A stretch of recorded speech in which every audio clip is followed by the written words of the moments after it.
Hello प्यारे बच्चों कैसे हैं आप सभी। आई होप कि सभी अच्छे होंगे। बच्चों आज की इस वीडियो में हम क्लास 5 के सब्जेक्ट मैथ्स के फुल समर वैकेशन के होमवर्क को सॉल्व करेंगे, जो कि नॉर्थ दिल्ली म्यूनसिपल कॉर्पोरेशन के द्वारा दिया गया है। तो वीडियो को शुरू करने से पहले आप हमारे चैनल को सब्सक्राइब कर लें ताकि आपको आने वाले वीडियोज़ के नोटिफिकेशन मिलते रहें। तो शुरू करते हैं। फर्स्ट है activity making a degree clock. बच्चों यहाँ पर आपको एक डिग्री क्लॉक बनाना है।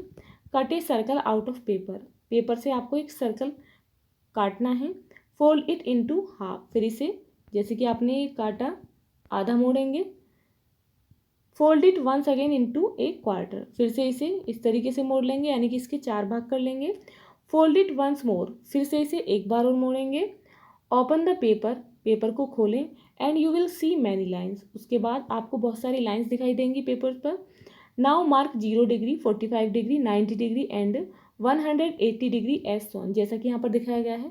आप इसे फिर यानी कि 0 डिग्री 45 डिग्री कहाँ पर बनता है, 90 डिग्री कौन कहाँ बनता है, 180 डिग्री कहाँ बनता है, इन सभी को मार्क करेंगे।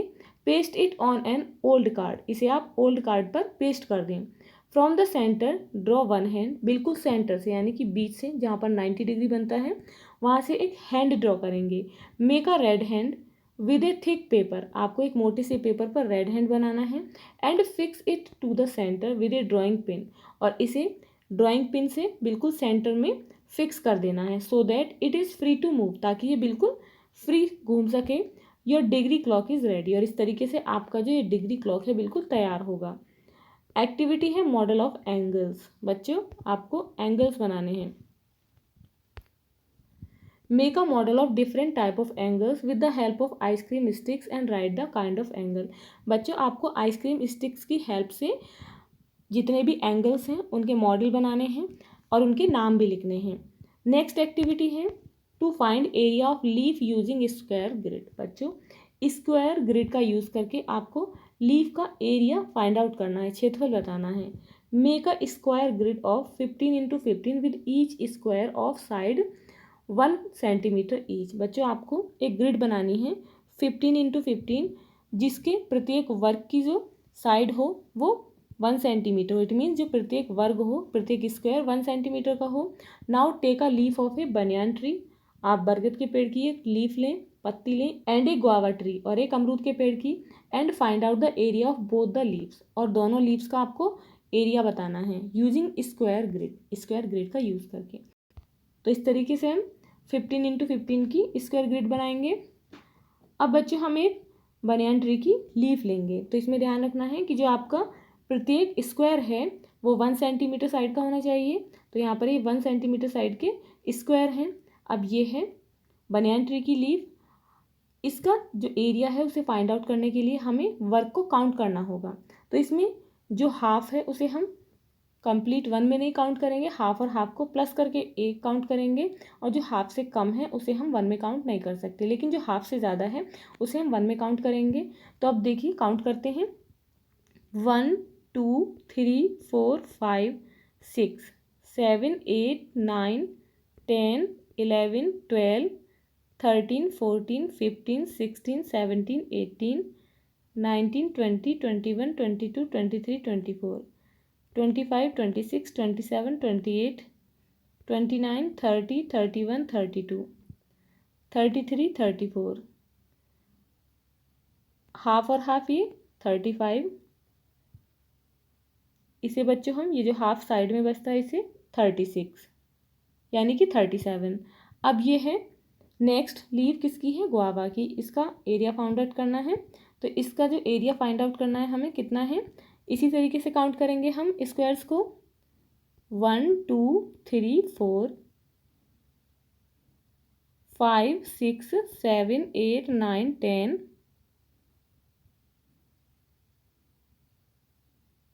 11 12 13 14 15 16 17 18, हाफ आपको 1 मानेंगे, इसे 1 मानेंगे 19, और ये हाफ और इधर ये 20। तो इसका जो एरिया है वो कितना है 20 सेंटीमीटर स्क्वायर।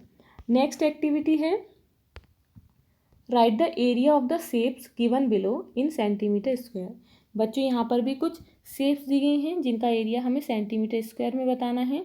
तो फर्स्ट शेप है इसका एरिया हमें फाइंड आउट करना है। तो इसी तरीके से हम स्क्वायर्स को काउंट करेंगे, 1 2 3 4 5, हाफ और हाफ 1, इट मीन 6। तो इसका एरिया है 6 सेंटीमीटर स्क्वायर। नेक्स्ट शेप में काउंट करेंगे, 1 2 3 4, उसके बाद है हाफ हाफ, ये काउंट कर लेंगे 5, ये हाफ हाफ काउंट करेंगे 6, उसके बाद ये और ये हाफ हाफ 1 हो गया 7, इधर की साइड काउंट करेंगे हाफ हाफ में 1 8, और जो कॉर्नर बचे हैं चारों तरफ उसे हम 1 मान लेंगे। तो इसका जो एरिया है वो कितना है, 9 सेंटीमीटर स्क्वायर। नेक्स्ट शेप है 1 2 और हाफ 3, और ये हाफ हाफ, ये भी 1 है, तो कितना हो गया इसका area, 4 centimetre square. Next shape में है 1 2 3 4 5, हाफ और हाफ 1 6, तो इसका एरिया है 6 सेंटीमीटर स्क्वायर। नेक्स्ट शेप है 1 2 3 4 5 6 7 8 9 10 11 12। नेक्स्ट शेप का एरिया फाइंड आउट करना है, 1 2 3 4 5 6 7 8 9 10 11 12 13 14 15 16 17 18 19, हाफ और हाफ कितना हुआ 20, और ये हाफ 21। तो इसका जो एरिया है वो है 21 सेंटीमीटर स्क्वायर। नेक्स्ट शेप है, इसका एरिया फाइंड आउट करना है, 1 2 3 4 5 6 7 8, तो इसका कितना एरिया 8 सेंटीमीटर स्क्वायर। एक्टिविटी है we should know that corona virus can survive within pH range 5.5 to 8.5।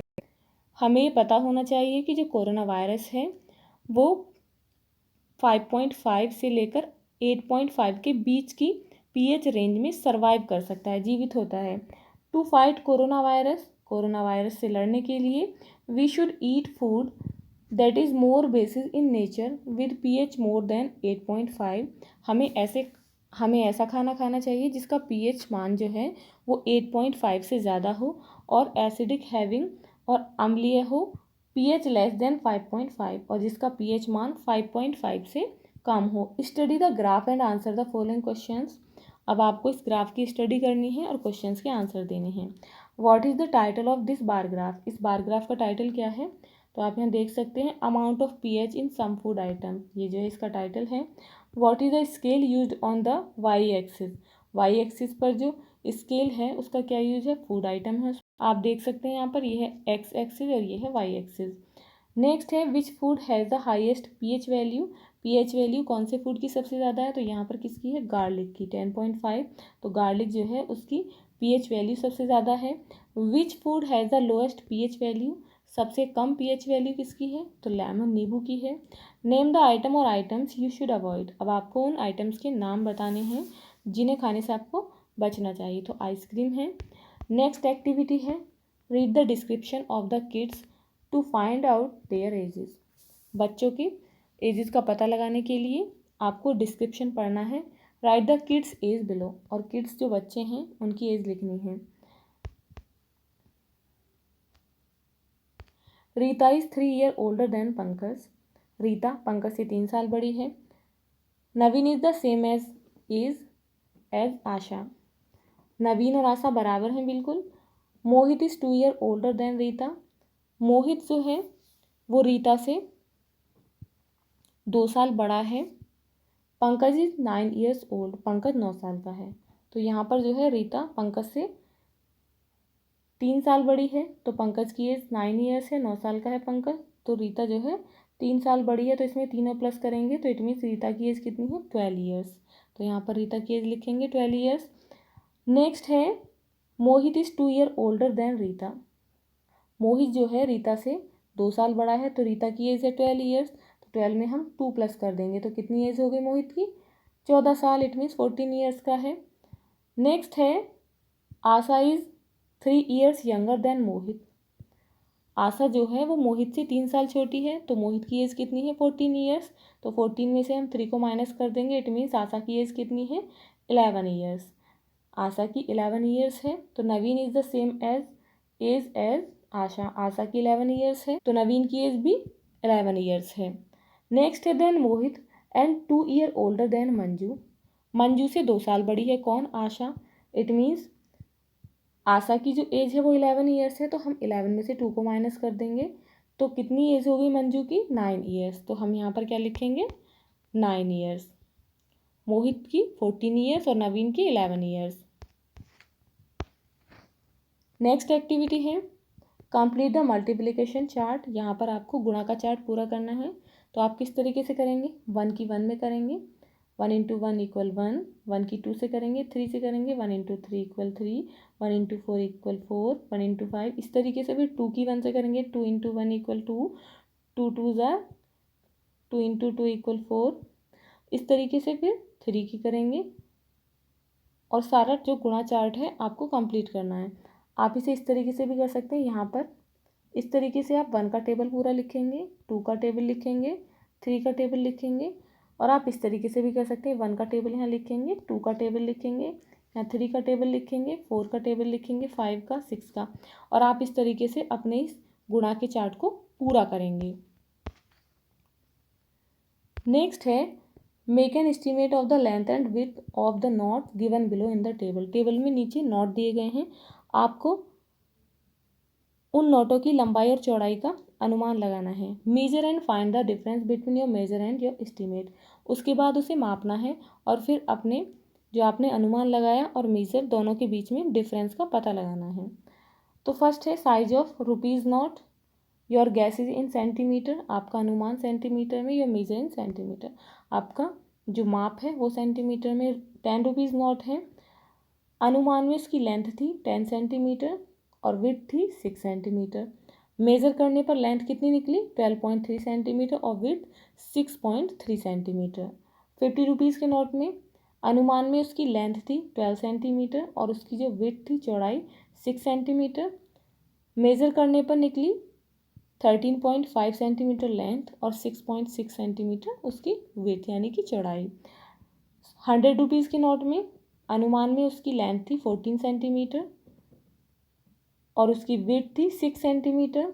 Measure करने पर लेंथ थी 14.2 सेंटीमीटर और उसकी चौड़ाई थी 6.6 सेंटीमीटर। 200 रुपीज़ के नोट की गैस में लेंथ थी 14 सेंटीमीटर और विड्थ थी 6 सेंटीमीटर।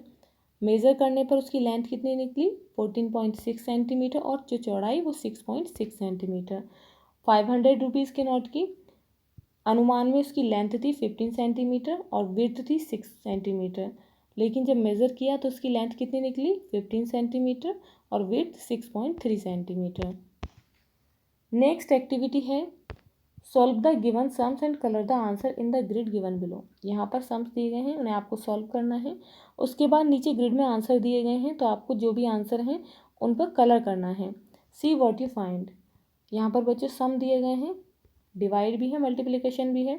तो फर्स्ट है बच्चों मल्टीप्लाइड 21 इंटू 16। तो यहाँ पर 16 से 21 में मल्टीप्लाई करनी है। तो देखते हैं आपको किस तरीके से करनी है। 21 को हम ऊपर लिखेंगे, 16 को नीचे। 6 से 1 में मल्टीप्लाई करेंगे, 6 इंटू 1 6, 6 टू ज़ा 12। उसके बाद यहाँ पर आप 0 भी लिख सकते हैं, खाली भी छोड़ सकते हैं जहाँ पर यहाँ पर गुणा का निशान है। उसके बाद 1 का टेबल 1 में 1 इंटू 1 1, 1 टू ज़ा 2। अब बच्चों 6 के नीचे 0 है तो हम 6 को ऐसे ही लिख लेंगे। 2 और 1 प्लस कर लेंगे, 2 और 1 होते 3, 2 और 1 3। तो इस तरीके से आप सारी गुणा करेंगे। नेक्स्ट है 15 इंटू 7, 7 से 15 में मल्टीप्लाई करनी है। मल्टीप्लाई करने पर कितना आंसर आता है 7 into 15 equal 105, 2 into 93 equal 186, 5 into 17 equal 85, 10 into 10 equal 100, 26 into 26 equal 676, 10 into 77 equal 770, 10 into 50 500, 11 into 11 121, 7 into 59 433, 19 into 31 589। Next is 30 into 85 equal 2550, 42 into 64 equal 2688। अब बच्चों नेक्स्ट है डिवीज़न। यहाँ पर आपको डिवाइड करनी है, भाग करनी है। 40 से आपको 3200 में भाग देनी है। तो यहाँ पर बच्चों 32 जो है 40 से छोटा नंबर है, तो हम यहाँ पर 320 में 40 से भाग देंगे। 40 इंटू 8 इक्वल 320। तो हम 320 में से 320 माइनस करेंगे तो कितना बचेगा? 0। अब बच्चे यहाँ पर 0 बचती है, इसे यहाँ लिख लेंगे और इस 0 को हम यहाँ लिख लेंगे। नेक्स्ट है मल्टीप्लाई। 3 into 19 equal 57। नेक्स्ट है बच्चों डिवीज़न। तो डिवीज़न को हम इस तरीके से करेंगे, 8 से हम 248 में भाग देंगे। भाग देने पर आंसर कितना आया? 31। नेक्स्ट है 18 से 432 में भाग देने पर आंसर कितना आया? 24। 9 से 729 में भाग देने पर आंसर मिला हमें 81। 5 से 825 में डिवाइड करने पर आंसर कितना आया? 165। 13 से 221 में भाग देंगे तो कितना आंसर आया? 17। 12 से 576 में भाग देने पर आंसर कितना आया? 48। नेक्स्ट है 4 से जब हम 288 में भाग करेंगे तो कितना आंसर आएगा? 72। 11 से 869 में डिवाइड करने पर आंसर आया 79। 7 से 847 में भाग करने पर आंसर कितना आया? 121। 3 से 981 में डिवाइड करने पर आंसर आया 327। 19 से 475 में डिवाइड करने पर आंसर कितना मिला हमें? 25। अब बच्चों आपको इस ग्रिड में आंसर को रेड कलर से सर्कल करना है। जो इसमें आंसर मिले हैं तो ये आंसर हैं जिन पर रेड कलर से सर्कल किया है। ये बच्चों वो आंसर हैं जो इसमें ग्रिड में नहीं हैं। नेक्स्ट एक्टिविटी है write the fraction representing the shaded portion. बच्चों यहाँ पर शेडेड पोर्शन को रिप्रेजेंट करते हुए फ्रैक्शन लिखना है, फ्रैक्शन रूप में लिखना है इन्हें आपको। तो फर्स्ट जो शेप है इसे हम किस तरीके से लिखेंगे? 2/4। हम इसे इस तरीके से भी लिख सकते हैं एंड 1/2। नेक्स्ट है इसमें 2 पार्ट जो है वो कलर है। नेक्स्ट शेप में है टोटल जो पोर्शन है वो 5 हैं और 2 पोर्शन इसके कलर्ड हैं, तो इसे लिखेंगे 2/5। नेक्स्ट में है 3 पोर्शन जिसमें 1 पोर्शन कलर्ड है, तो इसे हम किस तरीके से लिखेंगे? 1/3। नेक्स्ट में है 4 पोर्शन, 1 जो है वो कलर्ड है, तो इसे हम किस तरीके से लिखेंगे? 1/4। नेक्स्ट शेप के जो पार्ट हैं वो हैं 10। 2 पोर्शन इसके कलर्ड हैं, इसे हम लिखेंगे 2/10 और इसे हम इस तरीके से भी लिख सकते हैं 1/5 में। नेक्स्ट पोर्शन है 3 जो हैं 3 कलर्ड हैं और जो 5 हैं वो अनकलर्ड हैं, तो इसे हम इस तरीके से लिखेंगे 3/8। इट मीन्स इसके जो टोटल पोर्शन है वो 8 हैं। नेक्स्ट है इसमें 2 पार्ट हैं जिसका 1 पोर्शन कलर्ड है, तो इसे लिखेंगे हम 1/2। नेक्स्ट में टोटल पोर्शन है 5, 4 इसमें कलर्ड हैं, तो फ्रैक्शन में हम लिखेंगे इसे 4/5। अब एक्टिविटी है form the greatest and smallest 5 digit number using the following digits only once. दी गई डिजिट्स का केवल एक बार यूज़ करके ग्रेटेस्ट और स्मॉलेस्ट नंबर बनाने हैं। Also find their sum and difference. उनका हमें सम भी फाइंड आउट करना है और डिफरेंस भी। डिजिट्स हैं 9, 4, 1, 5, 7। तो बच्चों ग्रेटेस्ट नंबर बनाने के लिए हम क्या करते हैं? डिसेंडिंग ऑर्डर में लिखते हैं। पहले सबसे बड़ी संख्या लिखते हैं, उससे छोटी, फिर उससे छोटी, फिर उससे छोटी और सबसे बाद में सबसे छोटी। तो इसका ग्रेटेस्ट नंबर है 97,541। स्मॉलेस्ट बनाने के लिए हम इसे किस में लिखते हैं? इंक्रीजिंग यानी कि असेंडिंग ऑर्डर में लिखते हैं। सबसे पहले सबसे छोटी, फिर उससे बड़ी, फिर उससे बड़ी और सबसे लास्ट में लिखते हैं सबसे बड़ी डिजिट। तो इसका स्मॉलेस्ट नंबर है 14,579। इनका सम हम किस तरीके से करेंगे? इस तरीके से हम दोनों संख्याओं को जोड़ लेंगे तो टोटल सम कितना है? 1,12,120, जिसे हम यहाँ लिख लेंगे। डिफरेंस ज्ञात करने के लिए हम ग्रेटेस्ट नंबर में से स्मॉलेस्ट नंबर को माइनस कर देंगे, तो इसका डिफरेंस कितना है? 82,962। नेक्स्ट डिजिट्स हैं 62810। इसका ग्रेटेस्ट हम इसी तरीके से बना लेंगे। ग्रेटेस्ट नंबर है इसका 86,210। स्मॉलेस्ट नंबर है 10,268। इनका भी सम हम इसी तरीके से करेंगे। सम है इसका 96,478। डिफरेंस भी हम इस तरीके से निकालेंगे। ग्रेटेस्ट में से स्मॉलेस्ट नंबर को माइनस कर देंगे तो इनका डिफरेंस है 75,942। नेक्स्ट एक्टिविटी है puzzle. A boy has as many sister as brothers. एक लड़के के जितनी बहनें हैं उतने ही भाई हैं। And his sisters have half as many sisters than brothers. और उस लड़के की जो बहन है उसकी बहनों की जो संख्या है वो लड़कों की तुलना में आधी है। How many boys and girls are there in the family. तो उनकी फैमिली में कितने लड़के हैं और कितनी लड़कियां हैं। मान लो कि ये लड़का है और इसकी 3 बहनें हैं, 3 बहनें हैं। अब इसमें कहा गया है कि इसकी बहन है जो उसकी बहनों की संख्या लड़कों की तुलना में आधी है। तो इसकी जो बहनें हैं वो 2 हैं, 2 हैं। तो इट मीन्स आधी हैं, तो 2 का दुगना कितना होता है 4। तो इट मीन्स इसके भाई कितने हैं 4। इट मीन्स ये लड़का और इसके कितने और भाई हैं 3 भाई और हैं। तो टोटल जो संख्या है वो 4 बॉयज़ हैं और 3 गर्ल्स हैं। नेक्स्ट है I am a 3 digit number, my 10th digit number is more than my 1 digit. मैं एक 3 डिजिट का नंबर हूँ, मेरा जो 10 डिजिट है इट मीन्स 10th प्लेस पे जो डिजिट है वो 5 ज़्यादा है मेरे 1s की डिजिट से। कि जो मेरी 100 की डिजिट है वो 8 कम है 10 नंबर के डिजिट से। तो 10 पर क्या है हमें पता लगाना है कि डिजिट कितनी होती हैं। डिजिट होती हैं 0 से लेकर 9 तक। तो ऐसी कौन सी संख्या है जिसमें से हम 8 घटा सकते हैं। तो ऐसी है 9। तो 9 जो है 9 में से जब हम 8 माइनस कर देंगे तो कितना बचेगा 1। इट मीन्स 9 जो है वो 10th नंबर पर है, 10th प्लेस पर 9 डिजिट है, जिसमें से 8 कम जो संख्या 8 घटाने पर कितना बचता है 1। इट मीन्स 1 जो है वो 100 के नंबर पर है। अब यहाँ पर है माई 10th डिजिट नंबर इज़ 5 मोर। जो 10th पर डिजिट है वो 5 ज़्यादा है किससे, माई 1st डिजिट। जो 1 नंबर पर डिजिट है उसकी वैल्यू से 5 ज़्यादा है। तो हम 9 में से जब हम 4 माइनस कर देंगे तो कितने बचते हैं 5। तो इट मीन्स जो 4 जो नंबर है वो 1 प्लेस पर है। तो हमारी संख्या कौन सी हुई 194। नेक्स्ट है write it 5 digit number using digits 1 2 3 4 5 only once. इन नंबर्स को केवल एक बार यूज़ करके 5 डिजिट की नंबर बनाना है विच इज़ डिविजिबल बाय 8, जो कि 8 से पूरा पूरा डिवाइड हो जाए, कट जाए। तो यहाँ पर देखते हैं 3 और 2 32 जो है वो 8 से पूरा पूरा डिविजिबल है। अब बचते हैं 1 4 5। अब हम इन्हें अरेंज करके देखेंगे कि किस तरीके से रखने पर ये 8 से पूरे पूरे कट जाए संख्या। तो इसे हमने इस तरीके से अरेंज किया 1 5 4 3 2। अब इसे 8 से डिवाइड करने पर पूरा पूरा कटता है जिसका आंसर कितना है 1929। नेक्स्ट एक्टिविटी है फ्लावर पैटर्न।